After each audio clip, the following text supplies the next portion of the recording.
Hello, my name is Dane Brooks, and this case study presentation is for EDU 503 Sports Law, uh, Week 2. The case study that I chose is Case Study 4.1, which is Banks versus the National Collegiate Athletic Association, or the NCAA.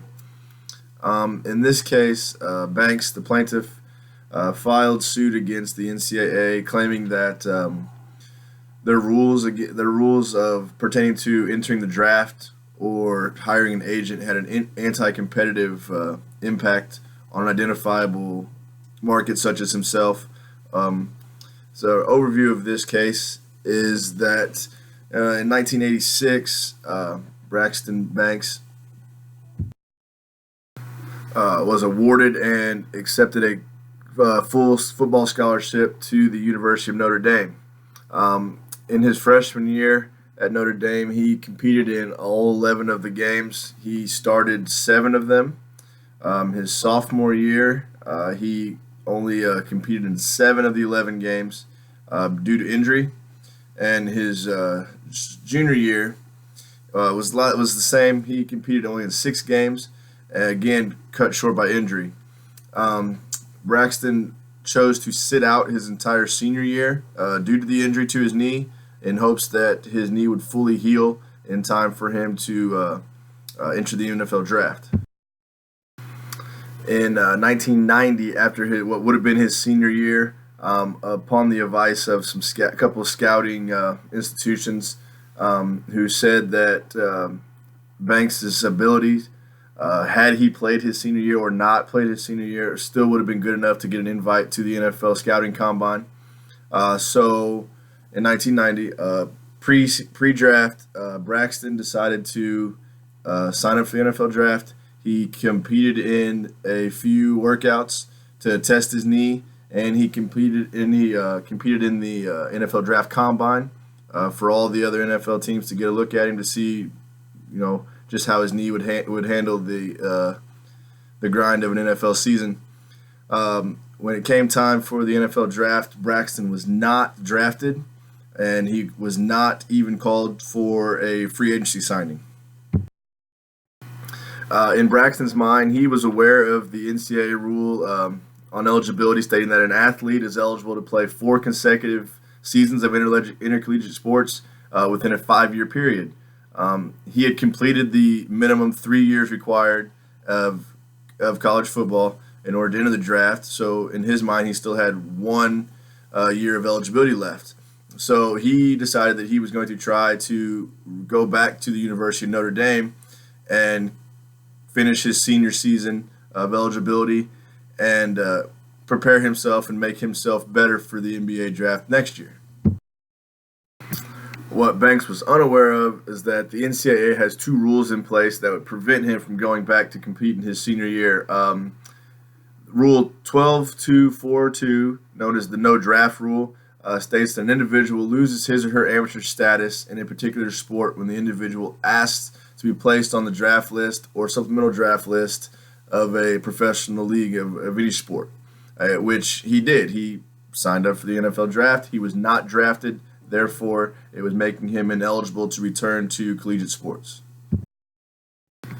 The second rule, known as the no agent rule, which is Rule 12-3-1, states that an individual shall be ineligible for participation in an intercollegiate sport if he or she ever has agreed, orally or in writing, to be represented by an agent for the purpose of marketing his or her athletic abilities, which Braxton did. He had signed an agent to promote him to the NFL scouting combine, to the NFL scouts and organizations, and so therefore that deemed him ineligible to return to collegiate sports.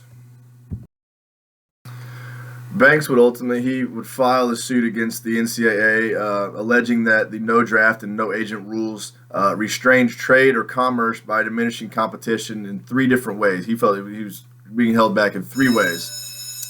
First, Braxton felt that there was a restraint imposed by the NCAA on all the members of its institutions that restricts them from offering players such as himself who enter the draft or sign with an agent the opportunity to play in college football ever again. Second, he believed that the rules operate as a restraint on all members of the NCAA, requiring them to abide by the rules and not to change or grant waivers individually for anybody of his status. And third, Braxton felt that the rules, the no agent and no draft rule, create a restraint on the ability of a player such as himself from marketing his services to the NFL by effectively giving him and anybody else who wants to enter the NFL draft one and only chance, realistic chance of entering the NFL or being drafted by the NFL. From the outside looking in, I can see where Braxton would have a point in this. All college athletes dream of becoming a professional athlete. Some, just are willing to work harder than others to get to that point. He felt that, he had the abilities to go to the NFL draft. He tried, was not selected, and he felt that, he, under his understanding, he had one more year of college eligibility left, where he could go back and, hone in on his skills and work harder and get his knee better, get his skill set better, to make another run at the NFL. But with the rules in place for the NCAA, such as I mentioned, the no draft and no agent rule, it prevents people from using the NCAA or the college level as a minor league system, sort of say, for professional teams. Braxton felt that he was being limited or shut out from the NFL because he was not being allowed the chance to come back and play and participate in his senior year of college. So he filed suit saying that he was being restrained or limiting the trade or commerce for his skills by not being allowed to come back and compete again at the college level. But in the NCAA's eyes, anytime you sign with an agent or you enter a draft for a professional sport, you are eliminating your amateur status, and that is what the NCAA rules are based on, and their primary concern is keeping the amateur status of collegiate athletes. After hearing his case, the district court ruled that Braxton failed to prove how the NCAA no draft and no agent rules created a restraint on the trade for college football market. They also went on to say that the NCAA rules are in fact in place to promote fair competition, encourage the educational pursuits of student athletes, and prevent commercialism, which is what those rules are for. If the NCAA allowed professional athletes or so-called professional athletes to compete at the collegiate level, or let them be controlled by agents, it would put the NCAA and its members in a very, very hard between a rock and a hard place, so to speak, because where do you draw the line after that? There are those that agree with Braxton that the NCAA should do away with the no draft, no agent rules, allowing players who are not selected to test the waters, so to speak, just to see if they would even be selected to return to school and finish out their eligibility. But the NCAA, however, their primary focus is to provide these athletes with an education, at the same time offering them a competitive, a fair level of competition with other college athletes at the same level. I agree with the court's rulings on and their findings, and I also agree that these rules are in place for a reason, and that the no draft, no agent rule should remain in the NCAA. Because, like I said earlier, if we allow these athletes to sign with sports agents, what you're doing, you're going to put the members of the NCAA, all the schools in the NCAA, at the mercy of the sports agents. You see it in the pros now. Agents can shop their clients around to the highest bidder.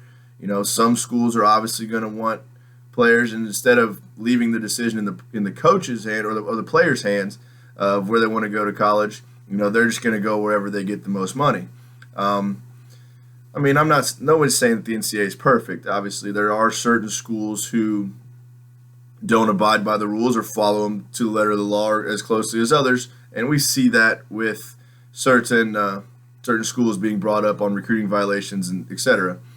But um, I think that the NCAA and for the most part, the rest of the schools comply with that, which is what they want to do, and it makes keeps collegiate sports um, at its purest level, which is why it's probably one of the most popular sports in the country today.